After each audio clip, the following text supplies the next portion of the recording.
कौन ले रहा है 5-5 पेंशन? जी हरियाणा में कम से कम 10 ऐसे एमएलए एमपी और मुख्यमंत्री भी हैं। नाम बताएं, नाम कौन है? उसे पूर्व मुख्यमंत्री हैं चौटाला साहब, वो ले रहे हैं। अजय यादव जी ले रहे हैं। नेलो के पूर्व स्पीकर हैं कादियान साहब, वो ले रहे हैं। बहुत से लोग हैं ऐसे जो 5-5 पेंशन ले रहे हैं। इस तरह से इल्ज़ाम लगा रहे हैं, फिर हम ये समझें कि हरियाणा बिना सरकार के ही चल गया 5 साल। जी सरकार तो रही है, लेकिन इसमें सत्ता पक्ष और विपक्ष दोनों ही एक थैली के चट्टे बट्टे हैं। 4% डीए बढ़ जाती है कर्मचारी की, तो ये हाय तौबा मचा देते हैं कि इतने करोड़ों रुपए का नुकसान हो गया। ये तब क्यों नहीं हाय तौबा मचाते जब ये एमएलए मंत्री के लिए दोगुनी तनख्वाह निश्चित करते हैं। फिर भी इस वर्ग का जो वोट बैंक है वो बीजेपी की ओर या फिर कांग्रेस की ओर फिर क्यों जाता है? जी ये बात सही है कि जो दबे कुचले शोषित पीड़ित लोग हैं उनको जो है ना जाति और धर्म के नाम पे बहकाया जाता है ना। 5 किलो दाने देना और पीले गुलाबी कार्ड बनाना, क्या यही एक विकास है? क्या यही एक आम आदमी को, गरीब आदमी को विकास है उस आदमी का? अरे आप रोजगार दो, शिक्षा दो, स्वास्थ्य दो। 2 करोड़ रोजगार देने की बात थी, कितने करोड़ लोगों को रोजगार मिला है? 15 लाख हर आदमी के खाते में पैसे आने की बात की थी, वो कहाँ है? जो बड़े बड़े पूंजीपतियों के जो है ना करोड़ों रुपए माफ कर दिए, अडानी अंबानी के इन्होंने, लेकिन एक किसान के बेचारे के कर्जा माफ नहीं कर रहे। बर्बाद गुलिस्ता करने को बस एक ही उल्लू काफी है, जहाँ डाल डाल पे उल्लू, अंजाम गुलिस्ता क्या होगा? कांग्रेस का क्या हाल होगा?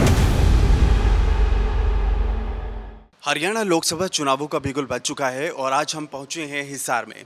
हिसार की बात की जाए तो हिसार में इस वक्त सबसे ज़्यादा बड़ा दंगल देखने को मिल रहा है, क्योंकि 2 बहुएं यानी कि नैना चौटाला और सुनैना चौटाला की बात की जाए वो चुनावी दंगल में है। रंजीत चौटाला की बात की जाए तो एक बड़ा चेहरा है और कांग्रेस से एक बड़े चेहरे की यहाँ पर पैराशूट लैंडिंग होने की उम्मीद है। पैराशूट शब्द इसलिए इस्तेमाल कर रहा हूँ क्योंकि एक बड़ा चेहरा जो बीजेपी को छोड़कर कांग्रेस ज्वाइन किए थे, यानी कि चौधरी बीरेंद्र सिंह, वो जल्द ही कांग्रेस को भी यहाँ पर ज्वाइन तो कर चुके हैं, लेकिन टिकट को लेकर सीधे हिसार की सीट से आ सकते हैं, वो संभावित चेहरा हैं। और यहाँ की सीट की बात की जाए तो इस वक्त चुनावी दंगल में बीएसपी भी अपनी किस्मत आजमाती हुई नज़र आ रही है। बीएसपी की बात की जाए तो देसराज जी को हिसार से टिकट दिया गया है, उनके प्रत्याशी हमारे साथ मौजूद हैं। स्वागत करते हैं सर, बहुत बहुत आपका। सर आपको, आपके चैनल और आपके दर्शकों को मेरी शुभकामनाएं। देसराज जी अपने बारे बताएं। पहले सुना है कि आप मास्टर जी थे, तो मास्टर जी नेताजी कैसे बन गए? देखिए, मास्टर तो वैसे ही एक नेता होता है। शिक्षक के अंदर ये पहलकदमी करने का, नेतृत्व करने का एक गुण होता है।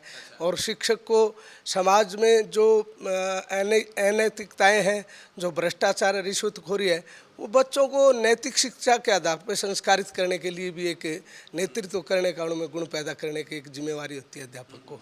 और अध्यापक तो विशेष तौर पर राष्ट्र निर्माता होता है। उन्हें बच्चों को ऐसे संस्कार, ऐसे देशभक्ति की भावनाएं पैदा करनी चाहिए जो आगे चल के देश सेवा करने का उसमें जज्बा पैदा कर सके। आप हिसार या फिर हरियाणा के लिए क्या करना चाहते हैं? देखिए सर, हम पूरे हिसार, हरियाणा और पूरे भारत देश में हम ये चाहते हैं, हमारी पार्टी बहुजन समाज पार्टी, बहन मायावती जी के भी आदर्श हैं और उनके भी सिद्धांत है कि भाई जो समाज में दबा कुचला, पिछड़ा और जो कमेरा, सबसे पीछे, गरीबी रेखा की लाइन में सबसे पीछे खड़ा है, उस आदमी को प्राथमिकता के तौर पे न्याय, हिस्सेदारी, भाग्य, सुरक्षा, सहयोग, शिक्षा सभी मिलना चाहिए।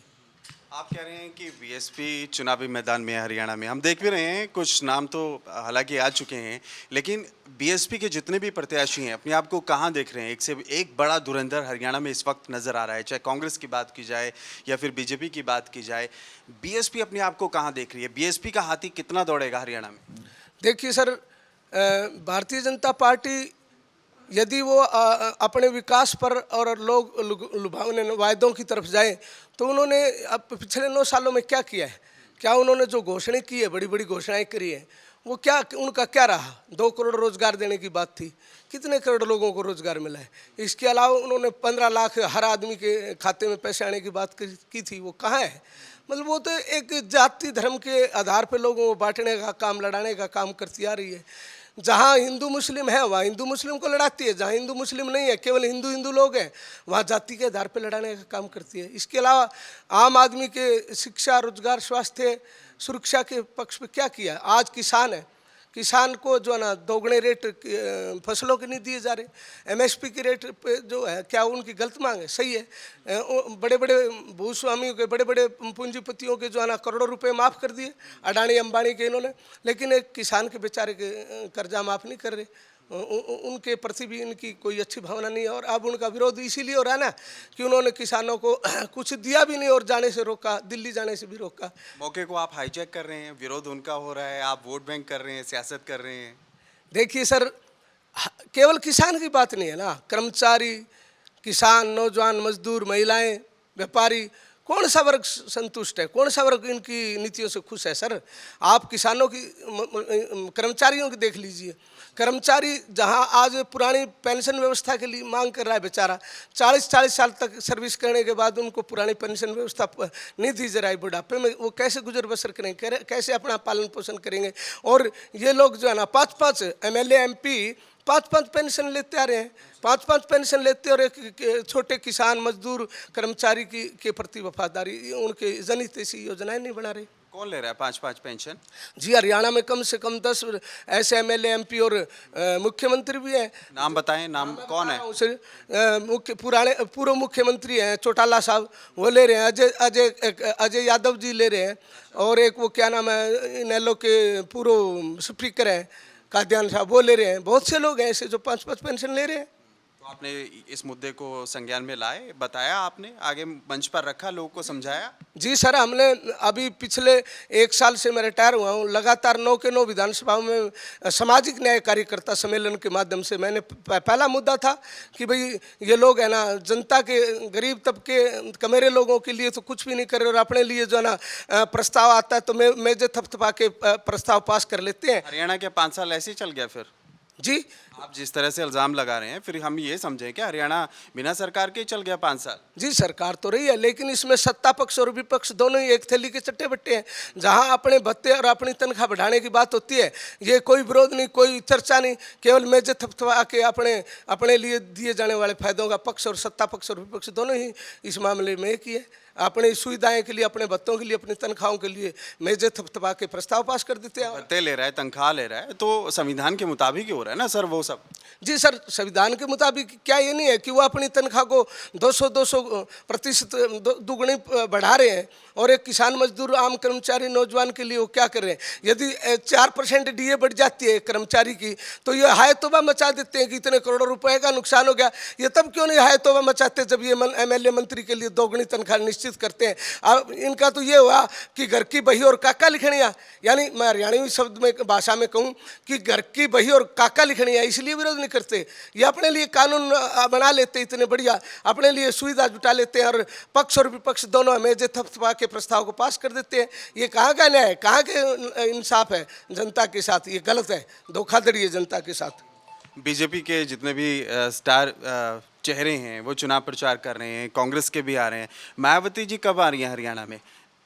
जी, मायावती जी कब आ रही हैं हरियाणा में? अरे मायावती जी तो सर जब इनके 5 अभी लोकसभा चुनाव के लिए उतारे हैं बहुजन समाज पार्टी ने, जब प्रचार चुनाव चरम सीमा पे होगा तो मायावती जी आएंगी। कर्नाटक का तो उन्होंने रख ही दिया। यही पंजाब में हुआ था, मायावती जी आई नहीं और चुनाव हार गए। हरियाणा में यह हल्ला हो जाए?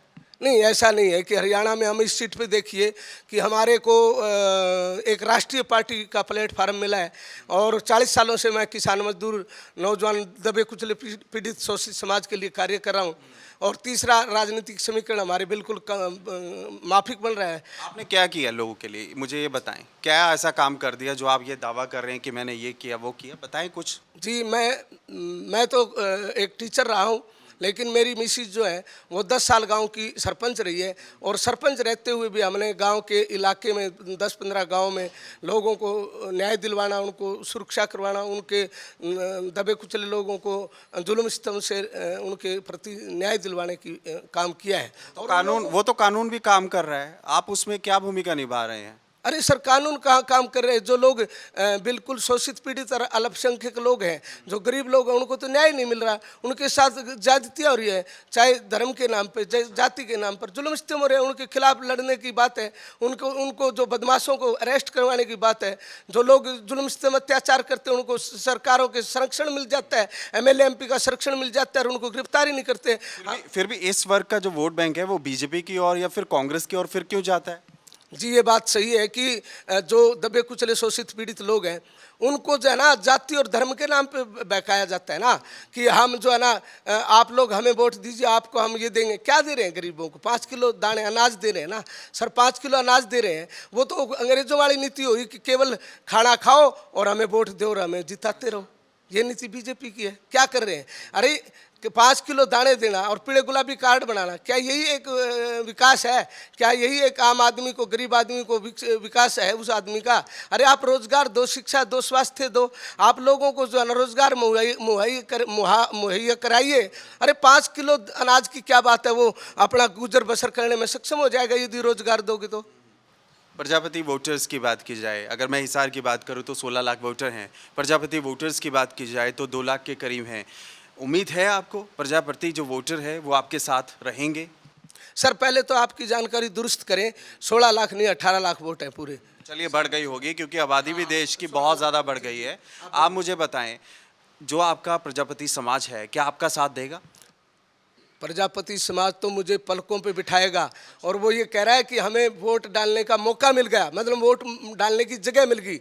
हम उस जगह खड़े हैं कि जो सबसे ज़्यादा वोटों के मालिक है। 77 साल में किसी भी पार्टी ने इनको टिकट नहीं दी है। बीसी को आज तक 77 साल के संसदीय इतिहास में बीसी को किसी भी पॉलिटिकल राष्ट्रीय पार्टी और स्थापित पार्टी ने बीसी को टिकट नहीं दिया है। पहली बार ऐसा हुआ है कि बहन मायावती जी ने मुझे ना ओबीसी समाज के किसी गरीब व्यक्ति को टिकट देकर नवाजा है। सोशल मीडिया पर आपके वीडियो देखी है मैंने, इतनी भीड़ नहीं नज़र आ रही, तो आप कह रहे हैं कि बहुत ज़्यादा वोट बैंक मिलेगा, लोग मेरे साथ हैं, वो खाली मंच, खाली कुर्सियाँ क्यों नज़र आती हैं फिर? जी सर, खाली कुर्सियाँ नहीं है, यदि आप देखोगे तो बहुत भीड़ है। लेकिन एक बात मैं ज़रूर बताना चाहता हूँ कि मैं इन बाहुबलियों के मुकाबले, बाहुबली पूंजीपतियों के मुकाबले, मनुवादियों के, सामंतवादियों के मुकाबले मैं बिल्कुल गरीब घर से हूँ। मेरी पृष्ठभूमि गरीबी की है। मैं इनके मुकाबले धन बल, बाहुबल और छल बल में कहीं भी नहीं हूँ। ये धन बली, छल बली और बाहुबली है। मैं तो एक बहुत ही निहायत गरीब आदमी हूँ। मुझे बहन मायावती जी ने मौका दिया है। ये इस बात का आपको मैं विश्वास दिलाता हूँ कि चाहे हमारे पास पैसा ना हो, बाहुबली धनबली ना हो, लेकिन हम जनबली जरूर हैं सर। भावुकता में बोल रहे हैं ये चीज़ें? भावुकता नहीं, हकीकत में बोल रहा हूँ सर। आप एक बात मानते हो ना, जिन लोगों के बहुत थोड़े वोट हैं वो 4 खड़े हैं, और जिन लोगों के 8 लाख वोट है, मैं बात कर रहा हूँ कमेरे वर्ग की, गरीब लोगों के वोट 8 लाख है, और 8 लाख वोटों पर मैं अकेला खड़ा हूँ सर, अकेला खड़ा हूँ, इसलिए मेरी जीत होगी 4 लाखों से, रिकॉर्ड तोड़ मतों से जीत होगी। आप देखना सर। जाट नॉन जाट की फाइट है यहाँ पर, आप कहाँ देखते हैं खुद को? अरे मैं तो नॉन जाट भी हूँ और बैकवर्ड भी हूँ सर। भाई जहाँ बात नॉन जाट की आती है ना, कई बार नॉन जाट को दिया जाता है तो हम नॉन जाट में भी पिछड़ जाते हैं। यानी हम नॉन जाट तो है ही हैं, उसके साथ पिछड़े भी हैं।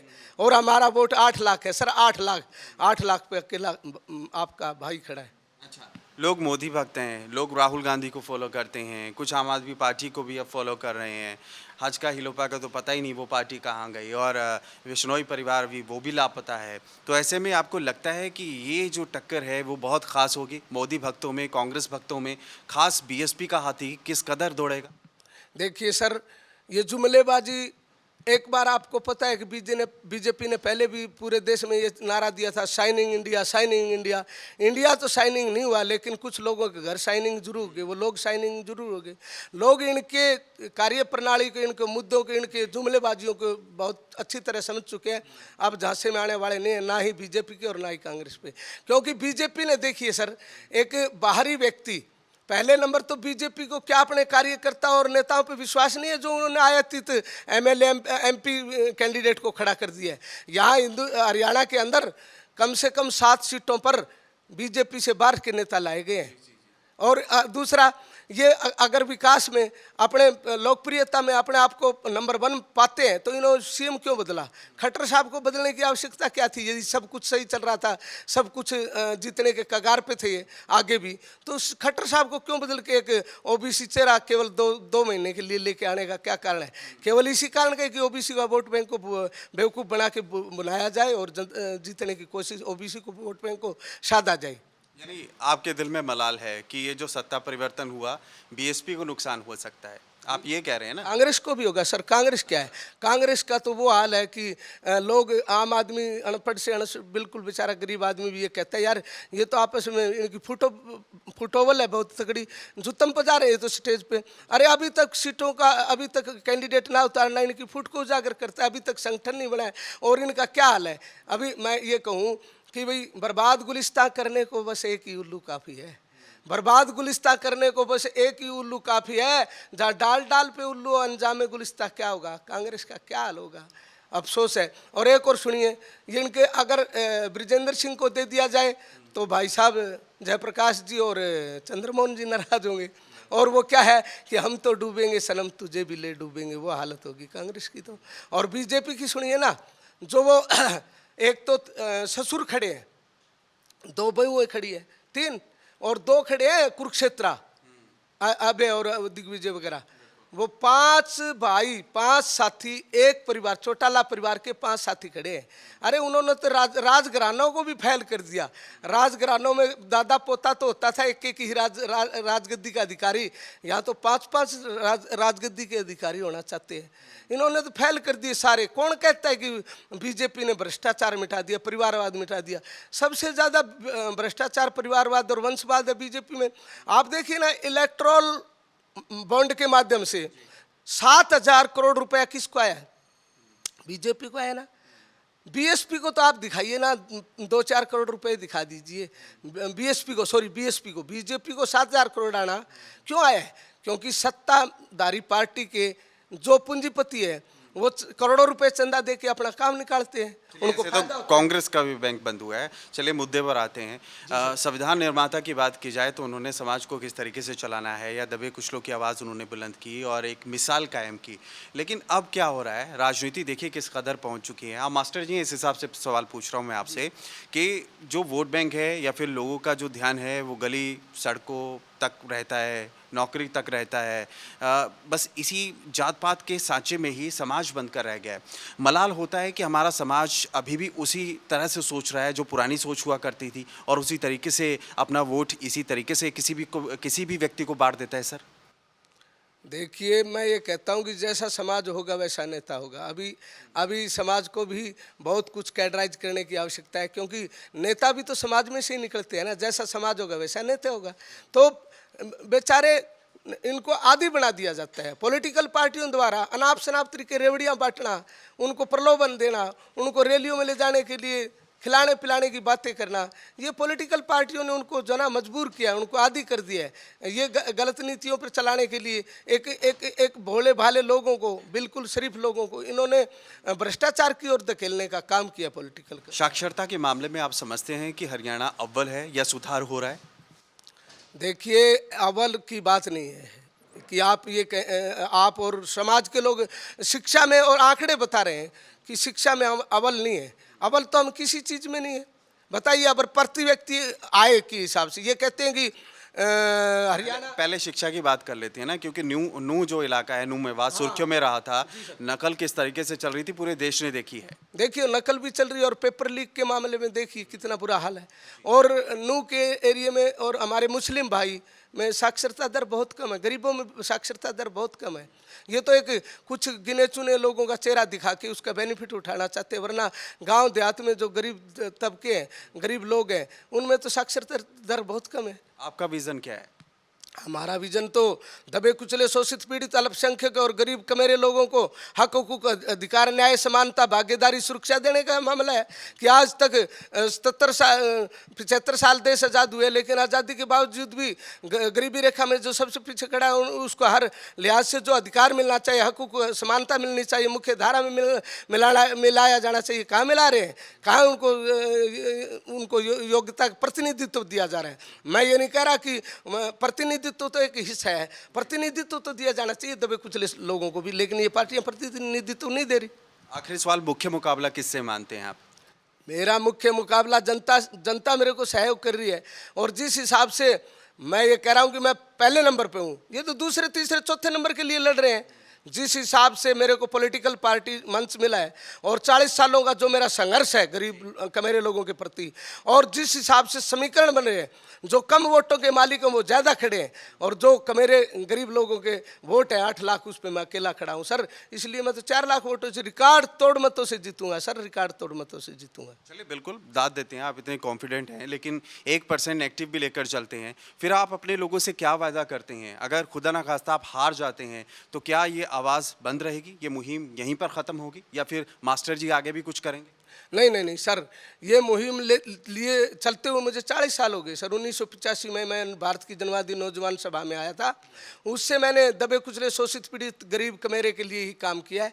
हर पक्ष पे सामाजिक, आर्थिक, राजनीतिक और शैक्षणिक तौर पे काम करता रहा हूँ, और उसी काम के संघर्ष के हिसाब से बहन मायावती जी ने मुझे टिकट दी है, और मैं आगे भी इस मुहिम को, चाहे हार भी जाए, मुझे तो हम लगता ही नहीं मैं हारूंगा, 100% जीतूंगा, लेकिन आपके कथन अनुसार यदि थोड़ी बहुत कमी रह भी जाती है तो हम इस मुहिम को आगे बढ़ाएंगे, इस विचारधारा को आगे बढ़ाएंगे। हम गरीब लोगों के, कमेरे लोगों के, जो शोषित पीड़ित अल्पसंख्यक लोग हैं, उनके हकूक अधिकारों की समानता की लड़ाई को और आगे तेजी से बढ़ाएंगे। भाई, हिंदी से बातचीत करने के लिए बहुत बहुत धन्यवाद आपका। तो देशराज जी हमारे साथ जुड़े थे, वो कह रहे हैं कि ये मुहिम यहीं पर ख़त्म नहीं होगी, ये मुहिम आगे भी चलेगी।